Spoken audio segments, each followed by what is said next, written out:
It's colorful, it's loud, it's messy. I got to tell you, it was a big party. It reminds you of college, huh, Mike? Well, Blue Man Group is a show unlike any other, and it opened in Omaha last night. Thrilled to have been there. That was great. These two were on stage. Welcome in Blue Man, Brian Taverner, and Julian Casanetti as a musician in the show. Hi, guys. Hello. Good to see you. Show. You Thanks too. for putting on a great show last Yeah, night. no Thanks for kidding. being It was there. fantastic. You thrilled Omaha. You know, it's hard to explain to people what Blue Man Group is about. Like I said in the beginning of the show, I thought it was a bunch of drumming, but it's not. It's a big production. It's a show. What do you tell people about it?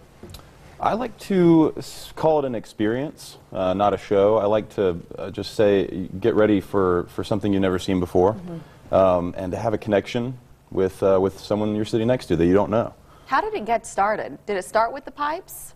The concept? I believe so. Well, actually, I think the character came first. The idea, the character kind of grew into maybe being inventive and using kind of everyday objects to make music with, and then kind of exploded from there, I would say.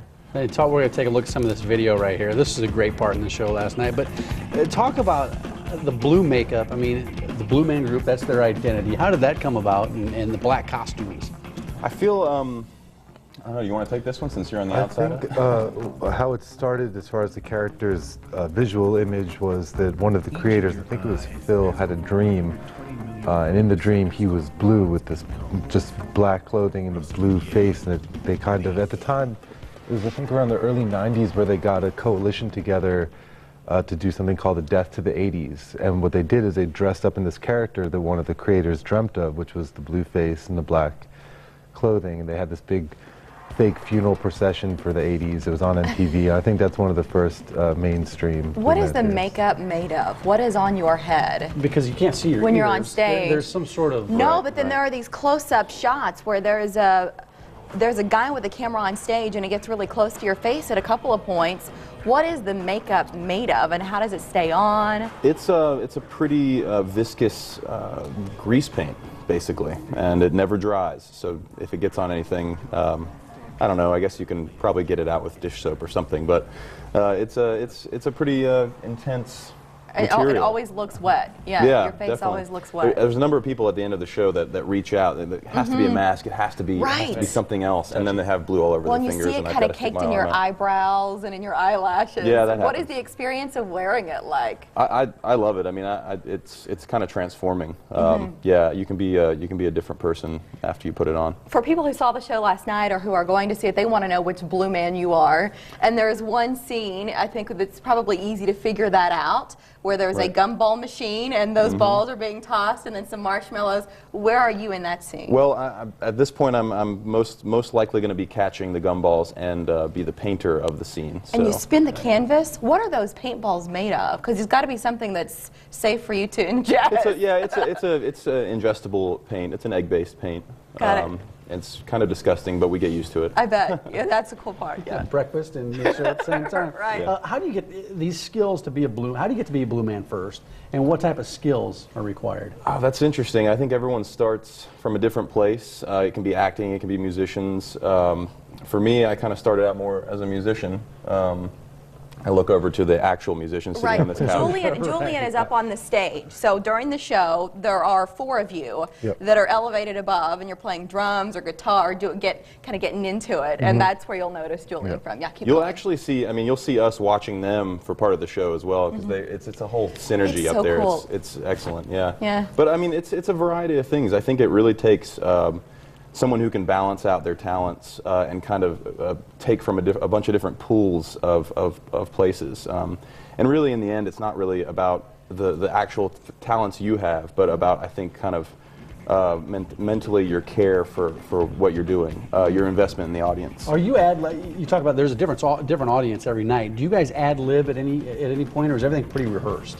I think actually most of the show is kind of loosely based on a you follow kind of a certain pattern of pieces, but everything's kind of game after that. I mean, it's mostly kind of the interaction. Yeah, you can't help but react to the audience night by night.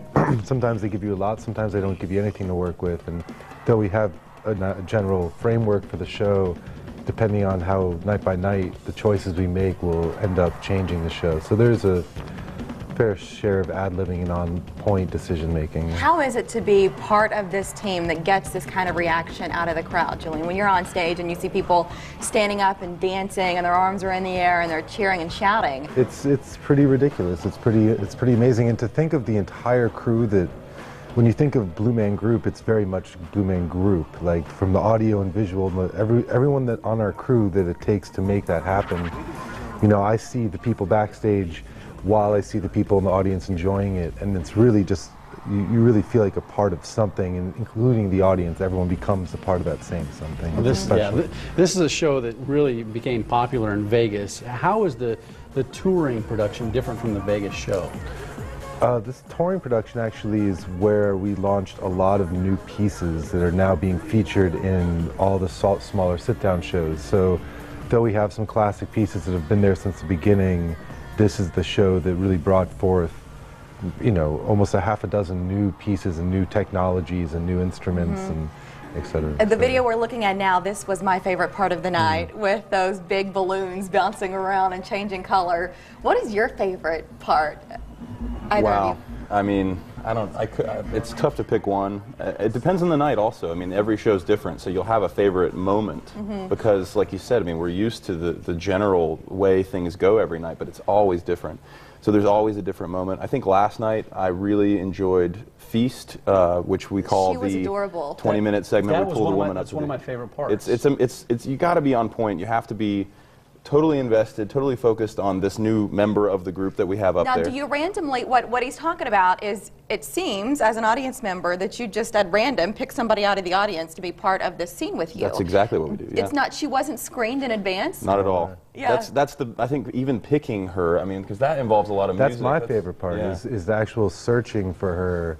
That is different every night. There's no way you can help it because of the size of the house and where that's totally very free, and we don't know what's going to happen. Listen, we have less than a minute. We can talk to you guys all day. No kidding. I've got a lot of questions, but unfortunately we got to go. We got to tell people where to get tickets, what do you mean? Important too. And we got word that the ticket availability, the best times to get tickets are tonight and tomorrow night. That's the best availability. And a few left for Sunday. But there's a few left for the weekend. Yeah, you just go to ticketomaha.com to get those tickets. Listen, if you're young, older, it makes no difference. I didn't see a single person last night who didn't leave raving about it.